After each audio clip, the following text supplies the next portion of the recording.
Seeing beyond perception and seeing beyond illusion. And that's where I would like to go today. Because the world right now, it is divided. It feels divided, and it is divided in so many ways. There's so many different perspectives. There's so many different truths. And so if each side or each perception is so certain that their truth is the truth, how can that be? How? So it's really important for us to lean back and realize that, well, of course, there's going to be different truths. There's different perceptions. But what if there isn't just one truth? What if we could take a look at this from a higher perspective and see that there could be three different truths? And this is how the third eye, so this is an energy center, the third eye energy is about our perceptions and how we see the world and how we see ourselves. And when this area is blocked, what blocks it is illusions. And illusions are created through our own perceptions. So if we can remove the veil of illusions here in this area, we can begin to see things differently. And so the understanding of these three truths that I want to bring in will help to remove that perception and the illusion that keeps us blocked. So the three truths that I want to talk about are relative truth, absolute truth, and then internal truth. So relative truth is a truth of what we're actually experiencing in the moment. So it's based on the emotions and the story and the reaction, based on our fears, based on our conditioning, based on our experiences, and it feels real because it's alive for us right now. Or what we're looking at is an illusion, and someone says, but no, Leslie, this is happening. This is happening in the world right now, or this is happening for me right now. How can you say that this is an illusion? Because it's so real. It is real for me right now. And so let's just go to the absolute truth, and I'll come back to relative truth. So an absolute truth is truth in the present moment. It's a present moment awareness. But it's seen through a different lens, more of a neutral lens. So absolute truths are like one sentence or one statement. So for example, the sky is blue. If it's a clear day and you look outside, in that moment, the sky is blue. And that's true until sunset, when you see it becomes orange. So both are true in the moment. So it's one sentence, an absolute truth. The next sentence we say after that absolute truth, that's where perception comes in. So depending on our conditioning, depending on our experiences, depending on what we're worried about, depending on our fears, this will filter that absolute truth. And it filters through our perceptions. It filters through judgment. So the path we choose to go with that next sentence becomes our version of the truth. So this is where relative truth comes in. So let's use an example. What's an absolute truth right now? Well, teachers are on strike. That one sentence is an absolute truth. That is a statement of truth. How we feed that next, or the next sentence that we speak, is relative to our emotions. It's relative to our fears and our experiences or our worries about this. So the story we decide to tell or feed into next that's the side we go to. That depends on our beliefs. It depends on our conditioning. This is our perceptions of it. And it could be, a collective perception, or it could be, again, filtered through our own judgments and our own fears. So this week, this is what I want to invite you to do, is just to help to release these perceptions and the illusions, is when you're feeling an emotion. So there's a statement made. Realize that that's an absolute truth. But the next sentence is where, with that one thought or that one statement, is there some emotions that come up? Does that conjure up anger? Does it conjure up fear? Does it conjure up anxiety? Does it conjure up happiness? Does it conjure joy? So whatever emotion follows that initial statement, that will take you down to that whatever road you're going to go on. But if we can realize after that statement, can we pause? Pause and just breathe. Just notice it. Feel the emotion that has been brought up with it, and that need to defend, or that need to stand in that truth of it.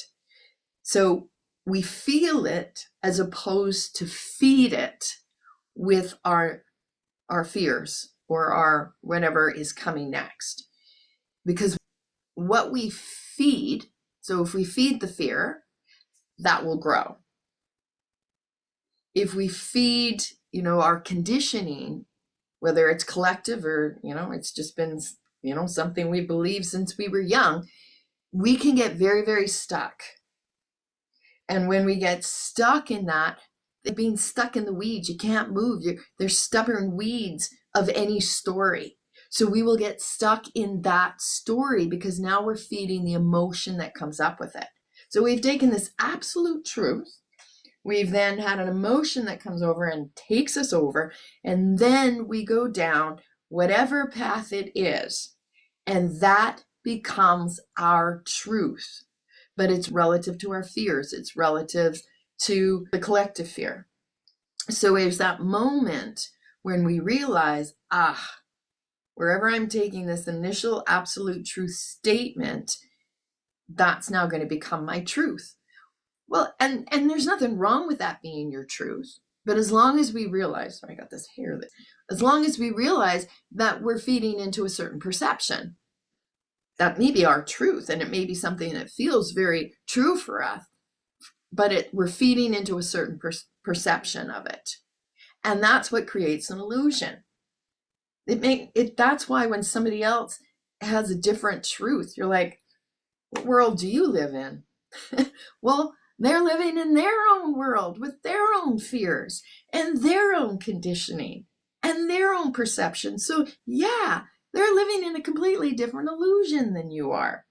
So when we can realize, there's an absolute truth, a statement, and then there's a relative truth, that we all go down those different truths. This is why each side or each person can be like, this is the truth. And yet that can't be, because they're so divided and so different. So this is where I want to bring in the internal truth. So the internal truth, and this is the opening of the third eye, the awareness of the third eye. This can be a bridge, the internal truth, because the internal truth can take us beyond the fear. It can take us beyond the emotions. It can take us beyond the story that we're telling after that first statement. It can take us beyond the illusion. So internal truth is not about what's happening around you. It's about what's happening within you. So it's a felt sense of what's real for you. It's not that emotion that arises after that first statement. That emotion that arises within that first statement is relative truth. You're reacting or responding in some way to that initial absolute truth. That's that pause where we can go, okay, I can feel this rising within me, but this isn't the truth. This is something that my mind is reacting to because it's been programmed, or there's habitual patterns. So if we can realize that that is not this internal truth, and we can lean back. So this is where we need to ground and anchor and realize that if we can just take a few moments of silence, let ourselves just connect, ground, open up our awareness that I'm reacting. I'm now taking an absolute truth and making it relative to my own beliefs. I can lean back out of that. So I can listen and I can feel. So I can listen to maybe somebody else's point of view, or I can see what's going on through the world. I can really get to that first absolute truth, right? So again, let's use that. Teachers are on strike. How do you feel about that? Because there's going to be instantly, depending on what side you're on, right? There's going to be a need to defend, or there's going to be worries or stresses that come up with that. Lean back out of that. Go back to the absolute truth. You can listen, you can observe, and then you feel in. So what's real for you? Because beneath the fear and the defense, there is a softness that is just yearning to come up, right? There's a deeper knowing, a deeper felt sense. That's discernment. It's our ability to, scope out the situation, because in an absolute truth, that's the one thing that doesn't change. In an absolute truth, I mean, the sky's blue, but it can be orange at night. The moon is full, but a few days from now, it's not going to be so full. But what doesn't change is the one that observes this. So if we can lean back and get into that space of observation without letting all of those emotions and those, conditioned truths and all the fears that get in the way of it, if we can, be with that and just go, yeah, these are fears that are coming up. I'm not denying there's fears. But if we can get beyond that, we can then come into a place where the noise of the outside world quietens down. But we have to do that for ourselves. We have to ground and breathe and I just need a few moments. I just need a few moments of silence. Okay, this is what I'm observing going on. And I'm realizing that there's some certain fears that are coming up with that. But what am I actually feeling? What feels right for me? So get the noise out of the way, and that is a discernment. So I'll just give a quick example of that. Let's use the full moon. So the absolute truth is there is a full moon. What can be relative from that is if someone then says, oh, the world is going to go crazy now. It's a full moon for the next few days. World is going to go crazy. And then if that's through the lens, you're going to see everybody around you going crazy, because that's now the relative truth. But that's not the absolute truth. Just because there's a full moon doesn't mean everybody goes crazy. But if that's the story you're going to tell, you now have a relative truth, and you're going to see it everywhere you look. But what if you did some discerning? If you're like, yeah, I hear that, full moon, everybody goes crazy. Okay, I get that. But I come here and I quieten all the noise and I really feel in. You know what? You know what the real internal truth for me is? When I take a moment to just sit and observe a full moon, it calms me. There is a peacefulness to observing a full moon. That's my inner truth. But how do I get there if I don't take the time to really check in with my inner truth? And instead I just bought into the story that every full moon creates chaos. There it is. So that's what this week is about. Right? Let's see if we can see beyond the perceptions and the illusions. Just discern, slow down. Feel and question everything. Go beyond the fear. Go beyond, feel the emotion that comes up, but don't let it take you into a relative truth. Just be aware that it's a feeling, and then reflect. Because you know what? The world needs more people who are willing to listen within to their inner truth, and less people who need to prove that they're right. So let's stop chasing the truth. and start feeling into that inner truth. What's true for us? What's true for you, right? It's an inner truth. Just listen to others, observe without reacting, and discern your truth. Okay. So just simply be with that question. What feels right for me? I know what all the internal stuff. I know how, people around me tell me I should feel or what I should believe, but do I? Right? What feels right for me? And am I willing to explore that deeper? So there it is, my friends.